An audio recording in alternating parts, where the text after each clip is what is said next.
ناظرین کرام، حضور اکرم صلی اللہ علیہ وآلہ وسلم کی پیاری سنت، سبحان اللہ، آقا علیہ السلام نے ارشاد فرمایا کہ النکاح من سنتی، کہ نکاح میرا طریقہ ہے، فمن رغب عن سنتی فلیس منی، جو میرے سنت سے میرے طریقے سے اعراض کرے، اس کو چھوڑ دے، وہ ہم میں سے نہیں ہے۔ ناظرین کرام، دور حاضر کے اندر نکاح کے اس عمل کو اتنا مشکل ترین بنا دیا ہے کہ آج کے معاشرے کے اندر نکاح کرنا، شادی کا انتظام و انصرام کرنا، یہ ایک بہت ہی مشکل مرحلہ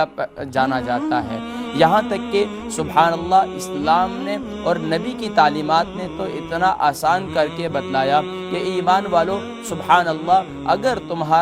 تمہارے یہاں بیٹی ہے، بہن ہے، تمہارا بھائی ہے، تمہارا بیٹا ہے، جوان ہو چکا ہے، تو اس کی شادی کا انتظام کرو۔ لیکن ہمارے ہاں دنیا کے اندر رہتے ہوئے اتنی لوازمات زندگی ہم نے جوڑ دیے ہیں کہ ہم نے کہا کہ اب تو ہمارا بچہ تعلیم حاصل کر رہا ہے، ابھی تو وہ ڈگری کریں گے، بیٹی ہے ابھی تو وہ لائر بن رہی ہیں، ابھی تو وہ بیرسٹر بن رہی ہیں، ابھی تو نہ جانے انہوں نے بہت کچھ کرنا ہے، ابھی تو انہوں نے ڈبل پی ایچ ڈی بھی کرنی ہے۔ اور یہاں تک کہ لڑکوں کا بھی یہی سلسلہ ہے، اب وہ ڈبل پی ایچ ڈی تو ہو چکی ہیں، اب ان کی زندگی کا ان کے جوڑ کا ساتھی نہیں مل رہا،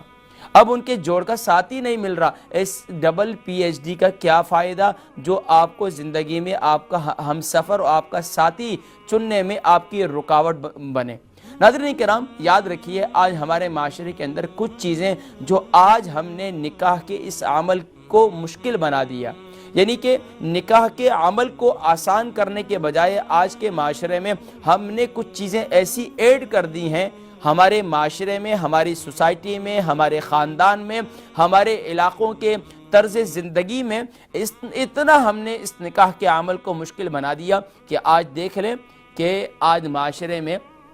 بدکاری کیسے عام ہو رہی ہے۔ یہاں تک کہ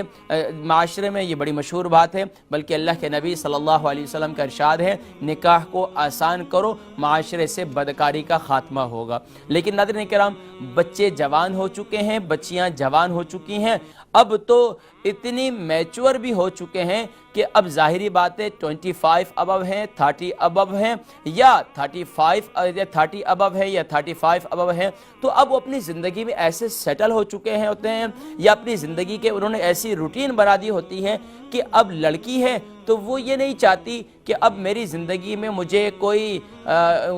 روک ٹوک کرنے والا کوئی ہو، وہ ایسا نہ ہو کہ میں اپنے ایسے شوہر سے شادی کروں، ابھی شادی کروں گی تو اب مجھے کوئی پوچھنے والا ہوگا، اب مجھے کوئی کہنے والا ہوگا تم اس وقت نہ اٹھو، اس وقت نہ سو، اس وقت کام کرو، یہ سب کچھ اب مجھ پر ذمہ داریاں ہوں گی، تو اب مجھے ضرورت نہیں ہے شادی کی۔ اب وہ اسی طرح زندگی گزار رہے ہیں۔ اسی طریقے سے اگر شادی ہو بھی جاتی ہے تو اگر 30 ابو والی، تو آپ دیکھیں کہ وہ کہاں چلتی ہیں اور کس طرح ان کے درمیان کتنی ناچاقیاں ہوتی ہیں، کتنے لڑائی جھگڑے ہوتے ہیں، یہاں تک کہ وہ آپس میں ان کا رہنا مشکل ہو جاتا ہے۔ یہی حال لڑکے کا ہے، لڑکا بھی اپنی زندگی میں سیٹل ہو چکا ہوتا ہے۔ لیکن ناظرین کرام، ہمیں اس بات سے بھی منہ نہیں پھیرنا چاہیے کہ انسان اپنی فطرت کے اندر کمزور ہے۔ ظاہری بات ہے، انسان کی ڈیمانڈ جہاں اس کی خواہشات، جہاں اس کی نفس کی بھوک ہے، جہاں اس کی معدے کی بھوک ہے، وہیں اس کی نفس کی بھوک بھی ہے۔